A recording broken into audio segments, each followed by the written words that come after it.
Hi students, welcome to Harsh media.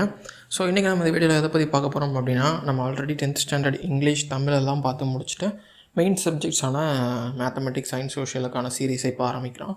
So இதில் நம்ம maths தான் இன்றைக்கி நம்ம பார்க்க போகிறோம். ஸோ 10th மேத்தமெட்டிக்ஸில் எப்படி அதிகமான மார்க்ஸ் ஸ்கோர் பண்ணுறது அண்ட் எதெல்லாம் ஸ்கோரிங் ஏரியாஸ் அண்ட் எதெல்லாம் நம்ம கஷ்டப்படுற ஏரியாஸ், ஸோ அதெல்லாம் எப்படி நம்ம ஓவர் கம் பண்ணி வர்றது அப்படிங்கிறது தான் இந்த ஒரு வீடியோவில் பார்க்க போகிறோம். ஸோ டைம் வேஸ்ட் பண்ணாமல் வாங்க வீடியோக்குள்ளே போயிடலாம். ஸோ மேக்ஸ் என்னை பொறுத்த வரைக்கும் ரொம்ப கஷ்டமான சப்ஜெக்ட். ப்ராப்ளமே சால்வ் பண்ண முடியலை, எக்ஸாம் டைமில் சம்ஸ் கம்ப்ளீட் பண்ண முடியலன்னு சொல்லிட்டு நிறைய ஸ்டூடெண்ட்ஸ் ஃபீல் பண்ணி பார்த்துருக்கேன். ஆனால் ஒரு இம்பார்ட்டண்ட்டான விஷயம் என்ன அப்படின்னா, மேக்ஸில் ஹை மார்க் எடுக்க ஜீனியஸாக இருக்கணுங்கிற அவசியம்லாம் இல்லை. கரெக்டான மெத்தடில் ப்ராக்டிஸ் பண்ணால் ஆவரேஜ் ஸ்டூடெண்ட்ஸ்னு நினைக்கிறவங்க கூட 90+, 95+, ஈவன் சென்டம் கூட நம்ம டார்கெட் பண்ண முடியும்.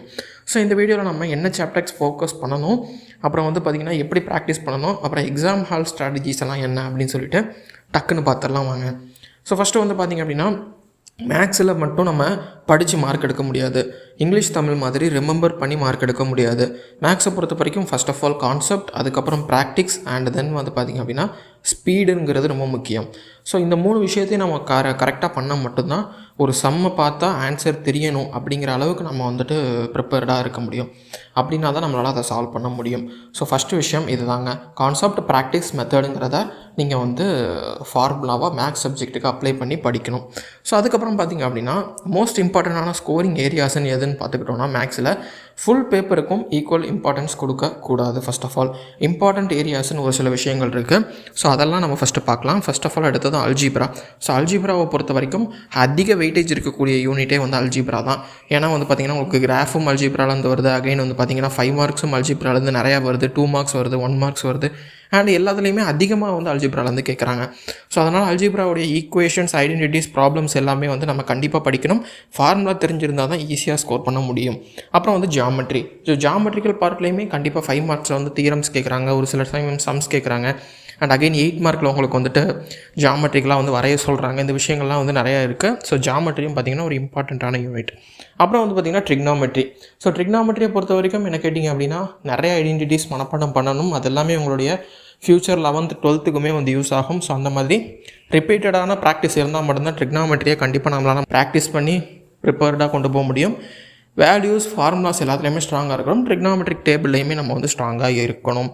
அப்புறம் ஃபைனலி பார்த்திங்க அப்படின்னா ஸ்டாட்டிஸ்டிக்ஸ் அண்ட் ப்ராபபிலிட்டி. நான் சொல்கிறது பார்த்திங்கன்னா பப்ளிக்கு பேஸ் பண்ணி சொல்லிட்டு இருக்கிறதுனால நான் மொத்தமாக கம்ப்ளீட்டாக இம்பார்ட்டண்ட்டான யூனிட்ஸ் எதெல்லாம் அப்படின்னு சொல்லிட்டு இருக்கேன்.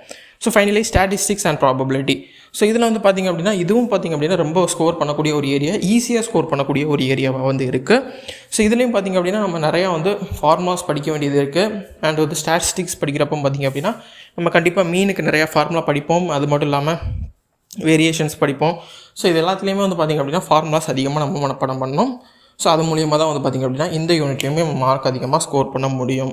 அப்புறம் பார்த்திங்க அப்படின்னா மார்க் நமக்கு மேக்ஸில் சுத்தமாக வரவே வராது அப்படின்னு ஒரு ஸ்டூடெண்ட்டாக நீங்கள் இருக்கீங்க அப்படின்னா, இப்போ உங்களுக்கு என்ன அப்படின்னு சொல்ல ஆரம்பிக்கிறேன். டெய்லி கண்டிப்பாக ஒரு 30 minutes ஃபார்முலாக்கு ரிவிஷனுக்கு கொடுத்துருங்க. டெய்லி ஃபார்முலா புதுசாக படிங்க, அதை திரும்பவும் ரிவைஸ் பண்ணுங்கள். அதுக்கு ஒரு 30 minutes கொடுத்துருங்க. அப்புறம் 1 hourலேருந்து 1.5 hour வரைக்கும் என்ன பண்ணுங்கள் அப்படின்னா ப்ராப்ளம்ஸ் ப்ராக்டிஸ் பண்ணுங்கள். அப்படி நம்ம மேக்ஸுக்கு குறைஞ்சபட்சம் ஒரு 2 hours கொடுத்து தான் ஆகணும். கஷ்டமான சப்ஜெக்டாக நீங்கள் ஃபீல் பண்ணுறீங்கன்னா 2 hours கண்டிப்பாக கொடுத்து தான் ஆகணும் டெய்லி. அப்படி இல்லாத பட்சத்தில் நீங்கள் 1.5 hours கொடுக்கலாம். 1/2 hour ஃபார்முலாவுக்கு, அப்புறம் 1 hour ப்ராப்ளம் சால்வ் பண்ணுறதுக்கு. ஃபஸ்ட்டு அண்டர்ஸ்டாண்ட் பண்ணிக்கோங்க கொஸ்டினை, அப்புறம் என்ன ஃபார்முலான்னு தெளிவாக அண்டர்ஸ்டாண்ட் பண்ணிவிட்டு அப்புறம் சூஸ் பண்ணுங்கள். அப்புறம் ஸ்டெப் பை ஸ்டெப்பாக சால்வ் பண்ணுங்கள். ஓகேவா? ஸோ இந்த மாதிரி பண்ணிங்கன்னா டெய்லி ப்ராக்டிஸ் பண்ணிட்டு வந்தீங்கனாலே போதும், மேக்ஸ் அத்துப்படி ஆயிரும் உங்களுக்கு. அப்புறம் பார்த்திங்கன்னா ஃபைனலி சென்டம் எடுக்கிறதுக்கு என்ன பண்ணணும், சென்டம் டார்கெட் பண்ணுற ஸ்டூடெண்ட்ஸாக இருந்தீங்கன்னா டெக்ஸ்ட் புக்கை எக்ஸாம்பிள்ஸ் எல்லாம் இருக்குது இல்லையா, ஸோ அந்த எக்ஸாம்பிள்ஸ் எல்லாம் கண்டிப்பாக நம்ம ஸ்கிப் பண்ணிடவே கூடாது.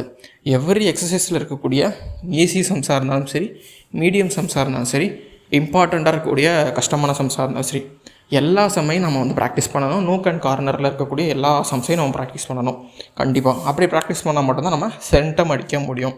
ப்ரீவியஸ் பேப்பர்ஸை முடிஞ்ச அளவுக்கு அதிகமாக சால்வ் பண்ணுங்கள். அது கூட டெக்ஸ்ட் புக்கில் இருக்க கொஷின்ஸ் எல்லாத்தையுமே நல்லா கற்றுக்கோங்க. அப்படி இருந்தீங்கன்னா கண்டிப்பாக உங்களால் கொஷின் பேட்டர்னை பிரேக் பண்ணி ஈஸியாக உங்களால் மார்க்ஸ் ஸ்கோர் பண்ண முடியும். அப்புறம் பார்த்திங்கன்னா எக்ஸாம் ஹால் ஸ்ட்ராட்டஜி. நான் சொன்னேன் இல்லையா முன்னாடியே, எக்ஸாம் ஹாலில் நம்ம என்ன பண்ணணும்னு சொல்லிட்டு ஃபஸ்ட்டு என்ன பண்ணணும்னா, ஒரு கொஷின் பேப்பர் எடுக்கிறோன்னா நீங்கள் ஃபஸ்ட்டு மிட்டமில் இருந்தே இந்த ஒரு ஸ்ட்ராட்டஜியை ஃபாலோ பண்ணலாம். என்னென்னா ஈஸி கொஷின்ஸ் எல்லாம் ஃபஸ்ட் ஆஃப் ஆல் மார்க் பண்ணிடணும். அதாவது எனக்கு தெரிஞ்ச கொஷின்ஸ், நான் கம்ப்ளீட்டாக ஒரு 99% கிளியராக இருக்கேன் அப்படிங்கிற கொஷின்ஸ் எல்லாம் ஃபஸ்ட் ஆஃப் ஆல் மார்க் பண்ணி அந்த கொஷின்ஸ் எல்லாம் என்ன பண்ணணும் அப்படின்னா தெளிவாக ஆன்சர் எடுத்து வச்சிடணும். அதில் ஓரளவுக்கு மார்க் நமக்கு வந்துடும். அப்புறம் ஒரு டிஃபிகல்ட் சம்மில் ரொம்ப டைம் ஸ்பெண்ட் பண்ணக்கூடாது. அப்படி நீங்கள் இருந்துட்டிங்கன்னா பின்னாடி உங்களுக்கு தெரிஞ்ச சம்மை நீங்கள் எழுதணும்னு நினைக்கிறப்போ அங்கே உங்களுக்கு வந்துட்டு என்ன ஆகும் அப்படின்னா டைம் மேனேஜ் பண்ண முடியாத மாதிரி ஆயிரும். அப்புறம் மெயினான விஷயம் என்ன அப்படின்னா ஒவ்வொரு ஸ்டெப்பையும் நீங்கள் என்ன பண்ணணும் அப்படின்னா கிளியராக எழுதணும். ரொம்ப கிளியராக இருக்கணும். ஒவ்வொரு ஸ்டெப்பும் பாதி லைக் நம்பர்ஸ் தெளிவாக எழுதாமல் 8 3 மாதிரி போடுறது அண்ட் கிளியராக ஸ்டெப்ஸை ஈக்குவல் இல்லாமல் வேறு மாதிரி எழுதுறது, இந்த மாதிரிலாம் எழுதுறீங்க அப்படின்னா ஸ்டெப்ஸ் கிளியராக இல்லை அப்படின்னா கண்டிப்பாக உங்களுக்கு மார்க் போகிறதுக்கான சான்சஸ் இருக்குது. அதனால் ஸ்டெப்ஸை ரொம்ப கிளியராக நம்ம கன்வே பண்ணணும். அப்புறம் ஃபைனலாக ஆன்சர் மட்டும் இல்லை, ஒவ்வொரு ஸ்டெப்புக்குமே நமக்கு மார்க் இருக்கிறதுனால நம்ம என்ன பண்ணணும் அப்படின்னா ஸ்டெப்ஸ் எல்லாத்தையுமே தெளிவாக எழுதணும். அப்புறம் final 15 minutes of the exam நம்ம என்ன பண்ணணும் அப்படின்னா நம்மளுடைய கேல்குலேஷன் எல்லாம் கரெக்டாக பண்ணியிருக்கோமான்னு சொல்லி ரீசெக் பண்ணணும். அப்புறம் நம்மளுடைய ப்ளஸ் மைனஸ் சைன்ஸ் எல்லாம் ஒழுங்காக போட்டிருக்கோமான்னு சொல்லி செக் பண்ணணும். அண்ட் ஃபைனலி ஃபார்முலா எல்லாத்துலேயும் கரெக்டாக அப்ளை பண்ணியிருக்கோமா அப்படிங்கிறது எல்லாத்தையும் ஃபைனல் 15 to 20 minutes நாம் ரிவைஸ் பண்ணி செக் பண்ணணும். இதெல்லாம் தான் பார்த்திங்க அப்படின்னா எக்ஸாம் ஹாலில் பண்ண வேண்டிய விஷயம். சரியா? ஸோ ஸ்டூடெண்ட்ஸ், நான் என்ன சொல்ல வரேன் அப்படின்னா மேக்ஸை பொறுத்த வரைக்கும் அது ஒரு பயப்படுற சப்ஜெக்டே கிடையாது. அது ஒரு ப்ராக்டிஸ் பண்ண வேண்டிய சப்ஜெக்ட். ஓகேவா? ஸோ டெய்லி கொஞ்சம் ப்ராக்டிஸ் பண்ணிகிட்டே வந்தீங்க அப்படின்னா இம்ப்ரூவ்மெண்ட் கண்டிப்பாக வரும். அது மட்டும் இல்லாமல் ஆவரேஜ்னு ஃபீல் பண்ணுறவங்க கூட ப்ராப்பரான பிளான் ஃபாலோ பண்ணோம் அப்படின்னா 90+ ஈஸியாக எடுத்துகிட்டு போயிடலாம்.